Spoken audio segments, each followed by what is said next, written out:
Tao po, Ate Jean, te. Ay, ano yun? Ate Jean, ba't ka nagagalit pag sa iba kami bumibili? Bakit? Pakailamera ka eh. Bibili kami kahit saan namin gusto. Naiintindihan mo? Ha? Alam mo, huwag kang mag-alala. Babayaran ko yung utang ko sa'yo, mag-antay ka lang. Ano, porket may utang sa'yo na lang dapat bumili? At hindi sa iba? Galing mo rin eh, no?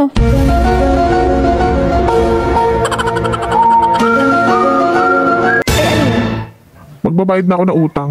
Magbabayad ka na? Bakit? Hindi ba obvious? Ay, thank you. Bali, 500 yun. Kala ko, sa'yo na lang yung utang mo eh. Nakakahiya naman sa'yo para makatulog ka na. Nakakatawa ka feeling mo, hindi ka babayaran. Tinatakot mo pa ako. Kasi hindi ako natatakot sa'yo, Jane. O ayan yung utang ko para makatulog ka na. Saksak mo sa baga mo. Bakit ka nagagalit? Gaano ba katagal na yung utang mo? 1 taon na, bakit?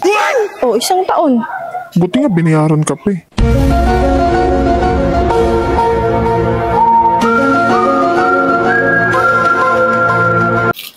Te? Ate Jean?